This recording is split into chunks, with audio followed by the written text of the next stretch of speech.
Hai, Assalamualaikum warahmatullahi wabarakatuh dan selamat sejahtera semua. Hari ini kita nak sambung lagi buku teks tahun 5 Sains KSSR Semakan. Okey, hari ini kita berada di muka surat yang ke-14. Okey, kita tengok santai sains. Okey, santai sains ni biasanya adalah eksperimen-eksperimen santai lah yang kita buat. Boleh buat di rumah ataupun di sekolah bersama dengan guru lah. Okay, jadi kat sini ada bot batang aiskrim. Bina bot batang aiskrim dengan menggunakan pembaris, pensel, pisau, pistol, perekat panas, kertas, pasir, gergaji kecil, gelang getah dan batang aiskrim. Senang kata buatlah macam dalam bentuk dalam gambar tu. Okey. Okey, awak tengok kita sediakan alat-alat, kemudian ukur, susun semua sehinggalah jadi sebuah bot batang aiskrim. Okey, jadi kat sini dia menggunakan getah untuk memusingkan. Dia gunakan kekenyalan getah untuk kita pusingkan dia punya kipas tu dan dilepaskan, maka bot tu akan berjalan di atas air. Ini bergantunglah kepada anda sama ada dia mampu berjalan dalam air ke tidak ataupun bergerak di air ke tidak. Kadang-kadang eksperimen ni kalau kita buat dengan kurang tepat cara dia, maka dia tak jadilah. Dekat sini menunjukkan betapa kemahiran proses sains itu, kemahiran manipulatif itu sangat penting. Okey, jadi simple saja eksperimen ni, cuma ada sedikit pengingatan. Berhati-hati ketika menggunakan pistol, perekat panas dan peralatan tajam seperti pisau atau gergaji kecil. Hati-hatilah guna alat. Okey, seterusnya buku surat 15 adalah mengimbas kembali sahaja.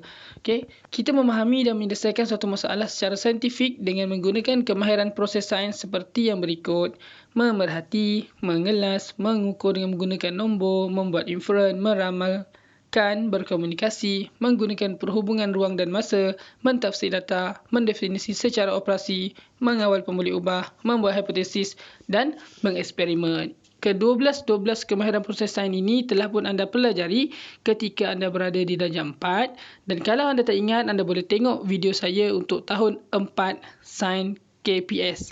Okey, ada beberapa video yang menerangkan ke-12 KPS ini.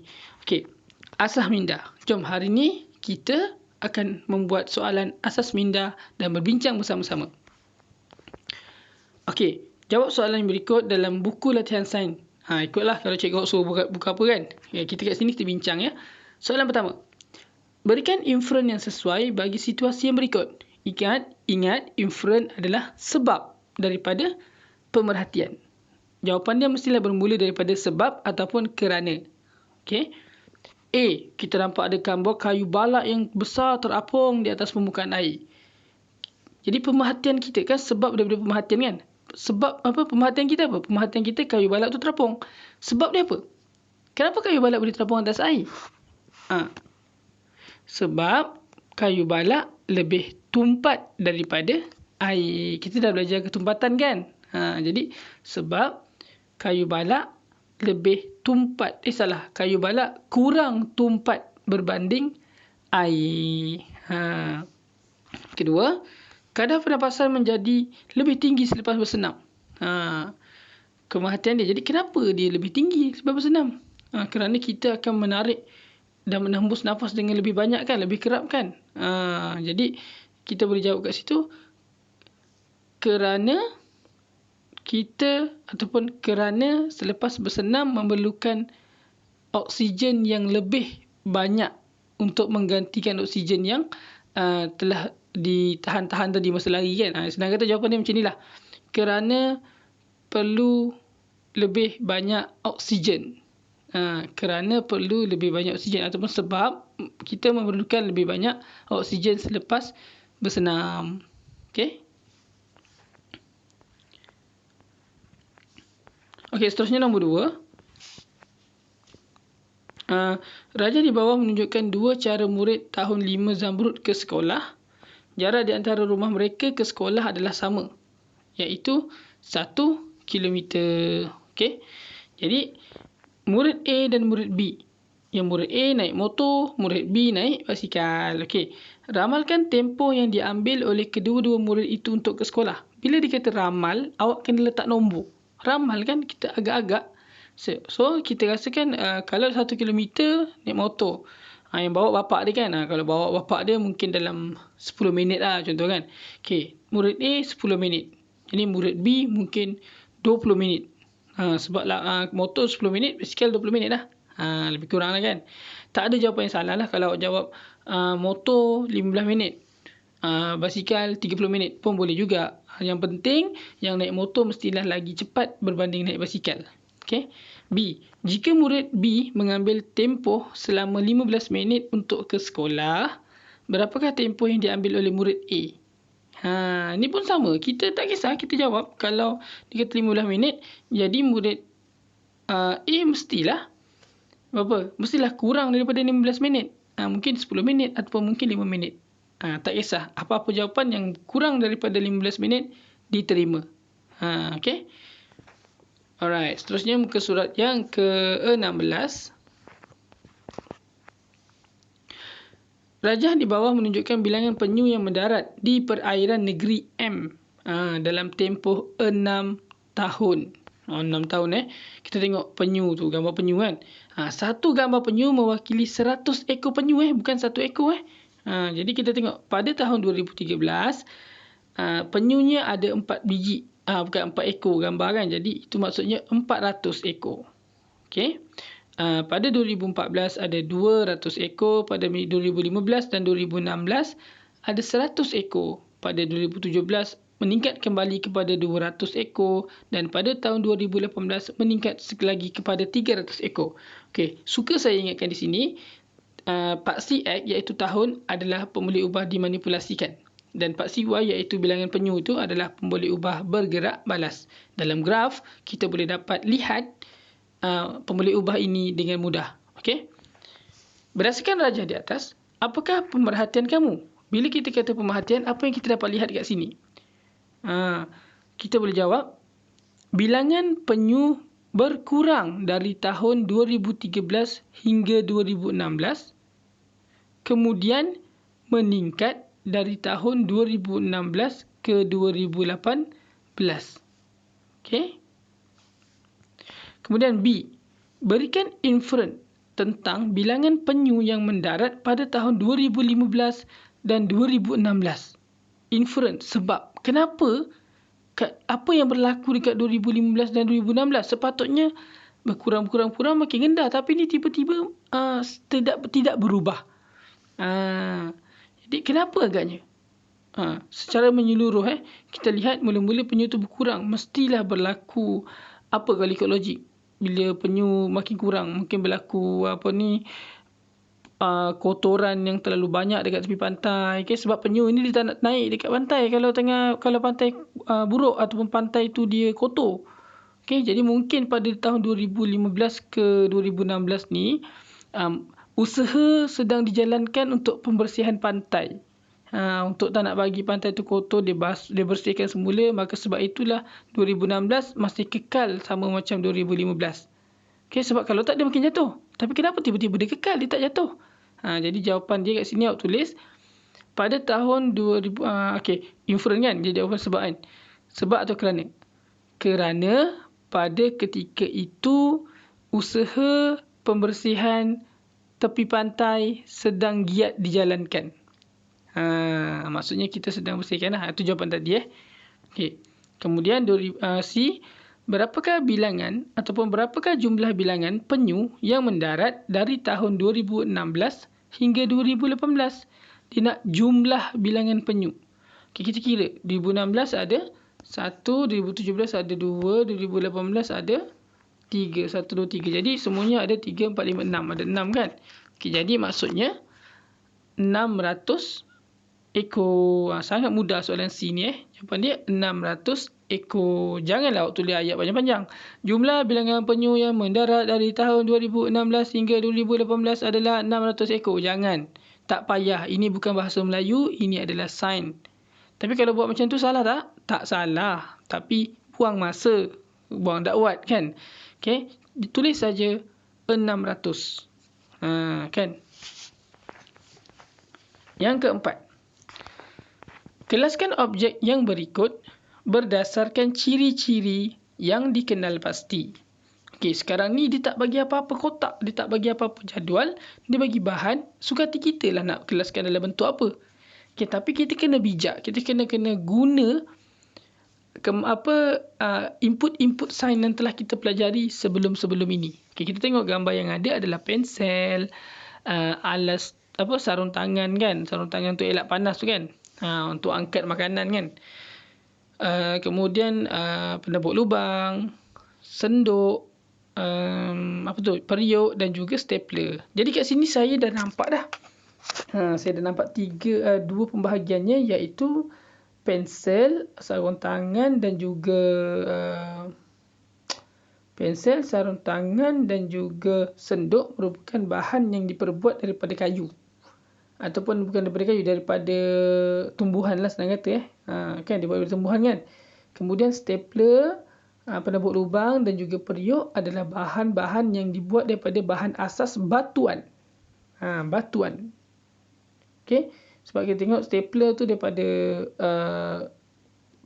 batu kan. Dan juga kalau penebuk lubang pun daripada batu. Jadi kita boleh asingkan dua kumpulan kita buat. Satu, kita buat jadual. Sebelah sini bahan daripada tumbuhan.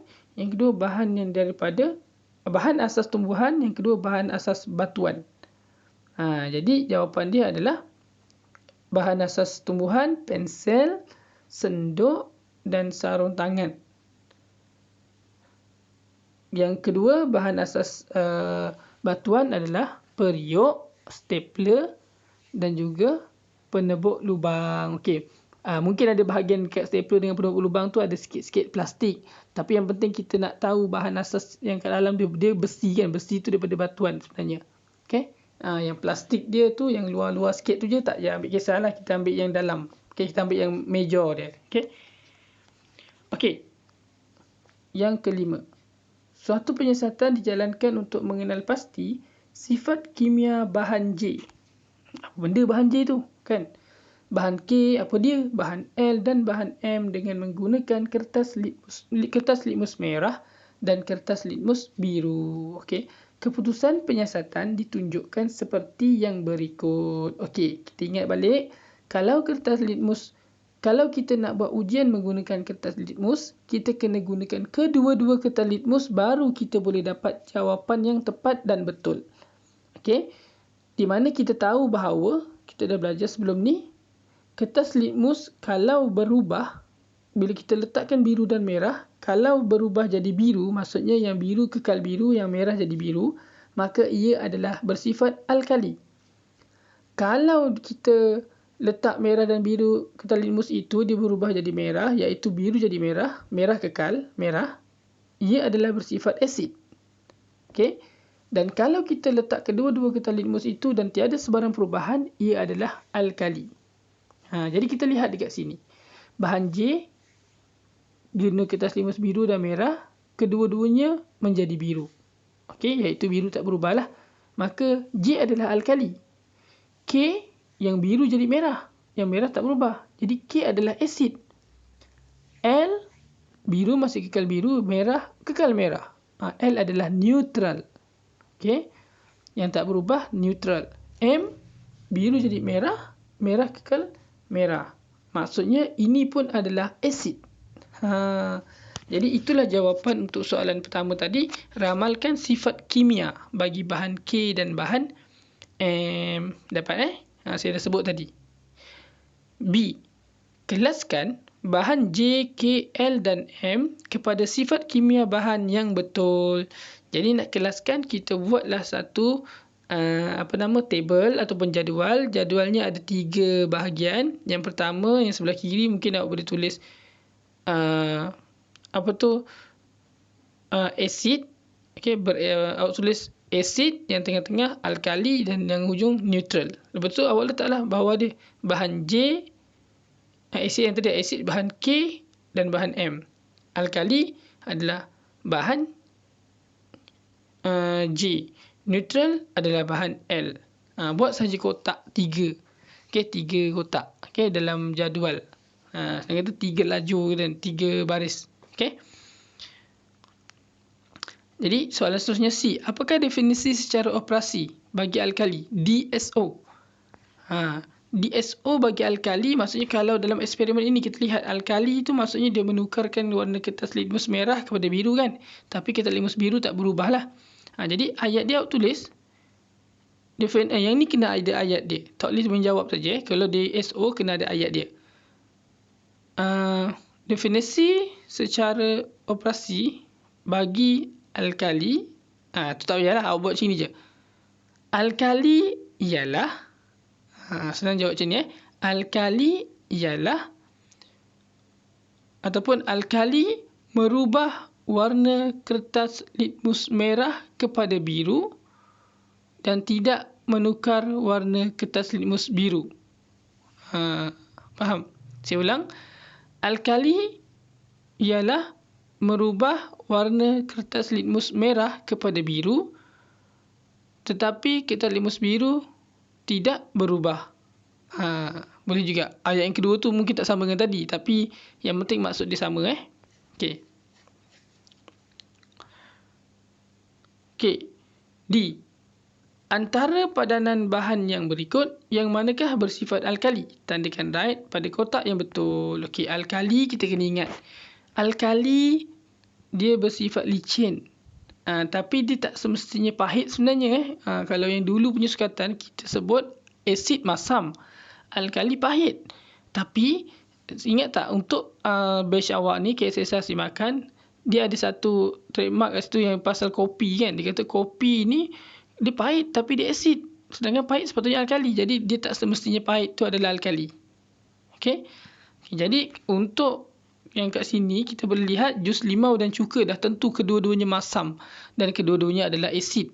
Jadi jawapan yang paling tepat adalah air kapur dan sabun. Senang macam itulah kan.